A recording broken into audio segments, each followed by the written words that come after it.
Tonight, when dinosaurs get drunk.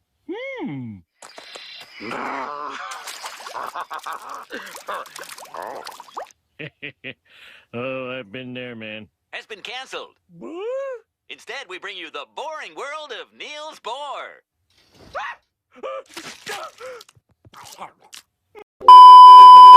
Hi everybody, welcome to Studio 64. My name's David. I've been searching the interzones for some more science, space and tech news to share with you.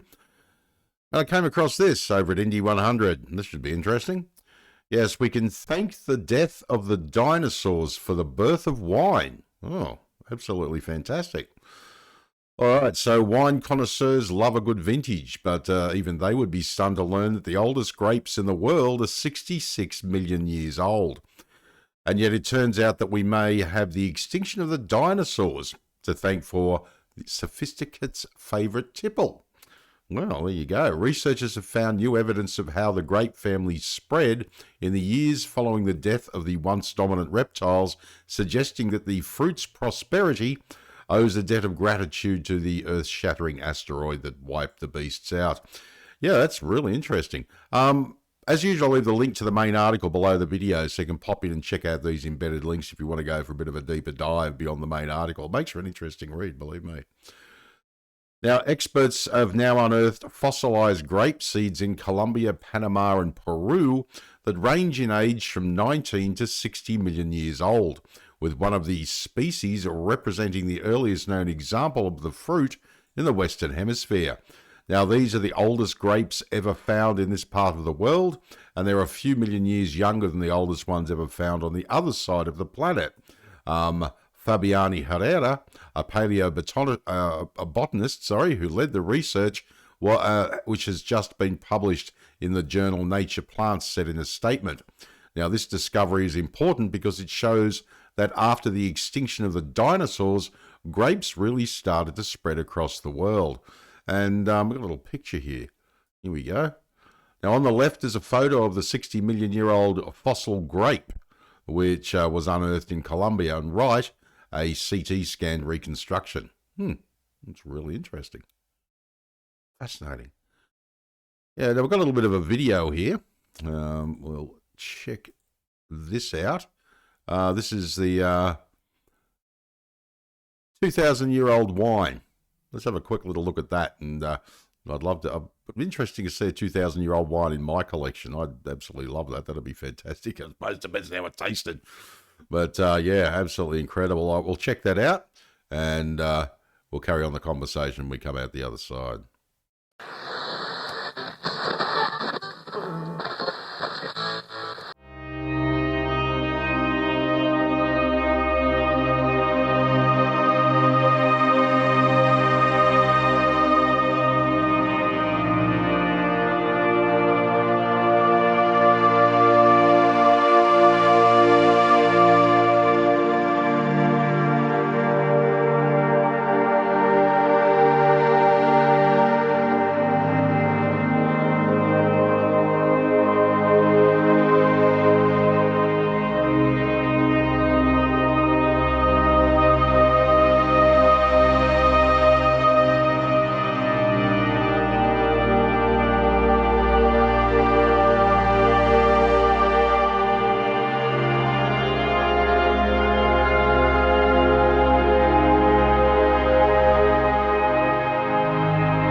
Well, that was quite interesting. I have wine collections that range from 37 seconds old to a to a 20-year-old bottle, so I'm not exactly what you would call a complete connoisseur, but I do really love a good drop of a decent wine. And I said I'll collect some of the newer ones and sock them away for future, shall we say. So it's actually quite interesting. And Australia has some magnificent wines, by the way, because I live in the Hunter Valley, which is along with the in New South Wales. So there's also the Barossa Valley in South Australia, and also Margaret River in Western Australia are three of the most popular wine producing areas in Australia. It's absolutely amazing. Soft tissues like fruits are rarely preserved as fossils, so scientists rely on their seeds, which are more likely to fossilise to study their origins. Now, the earliest known grape and seed fossils were found in India and are 66 million years old. This staggering age is no coincidence, the experts say. 66 million years ago is around the time the dinosaur-killing asteroid struck the Earth. Now, we always think about the animals, the dinosaurs, because they were the biggest things to be affected, but the extinction event had a huge impact on plants too. Herrera, who was an assistant curator at the Field Museum in Chicago's Negaunee Interactive Research Center, pointed out, the forest reset itself in a way that changed the composition of the plants. Now, Herrera and his colleagues hypothesize that the reptile's disappearance may have helped plants to flourish. Now, large animals such as dinosaurs are known to alter their surrounding ecosystems, probably because they were so big and they stood on everything. Sounds awfully familiar. Monica Cavallo, one of the paper's co-authors and assistant curator at the University of Michigan's Museum of Paleontology, said in the same statement, "We think that that if there were large dinosaurs roaming through the forest, they were likely knocking down trees, effectively maintaining forests more open than they are today.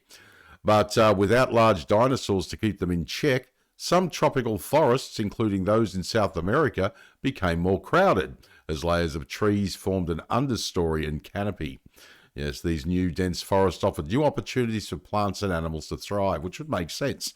It's like anything else. I mean, if you look at it as a predator-prey situation, the predator eliminates its prey by eating too much of it, and then the predators die off, and the prey starts to grow in numbers again.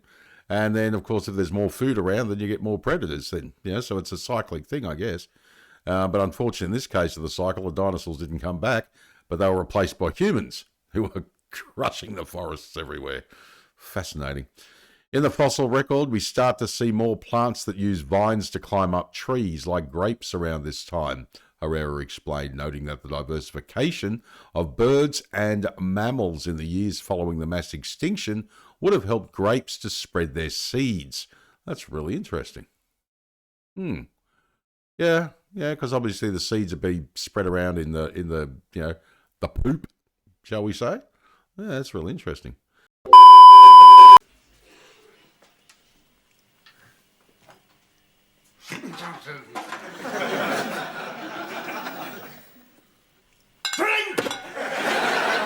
It's not drink, Father, it's just fizzy water. Jacobs Creek Chardonnay 1991! You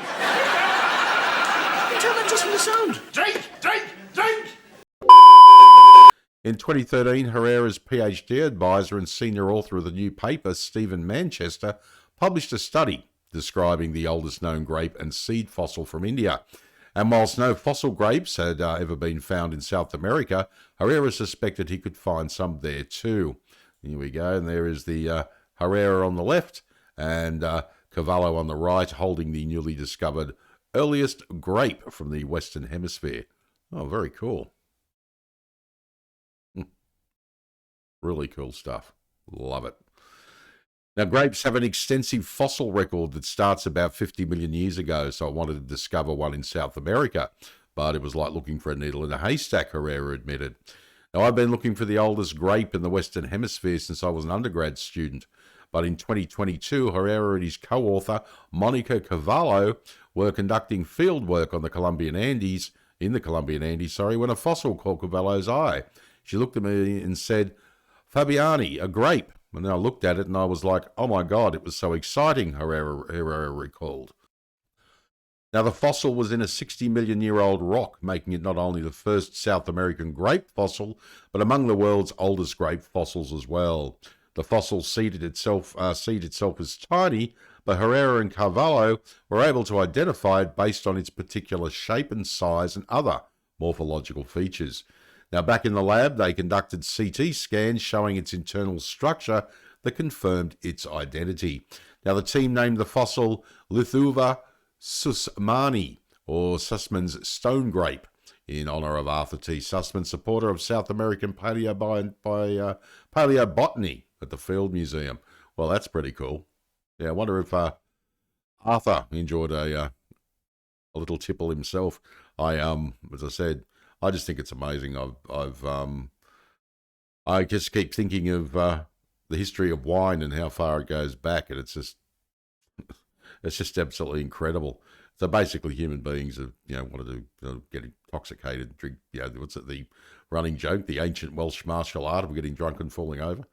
That's, I think that pretty much, we've been doing it for so long now, and I believe elephants are another species that do get intoxicated. They apparently they store something in their trunks and it ferments and becomes alcoholic or something along those lines. I can't remember exactly, but yes, elephants do get intoxicated. It's quite fascinating. Fascinating. This new species is also important because it supports the South American origin of the group in which the common grapevine Vitis evolved, said co-author Gregory Stull of the National Museum of Natural History. Now, given the environmental issues our planet is currently facing, including the potential for mass extinction, Herrera stressed the value of studies such as this one because they shed light on how biodiversity crises play out. But the other thing I like about these fossils is that these little tiny humble seeds can tell us so much about the evolution of the forests. Yeah, that's absolutely incredible. Yeah, that's pretty cool, isn't it? To think that there was, we got our grape seed, and the humble grape gives us wonderful wines, which I think is absolutely incredible. What are your thoughts on it? Yeah, do you think that the extinction of the dinosaurs could have, created the, little bit of the boudoir of the grape, so to speak? It's actually quite fascinating. All right, well, my name is David. Thanks for joining me for another Studio 64 Science, Space and Tech News update. I shall see you in the next one. If you enjoyed this video, please like, share, subscribe. I greatly appreciate it. If you're up for it, drop a comment down below the video because I'd love to hear what you think. All right, take care, and as I always say, if you can't be good at it. And as I also always say...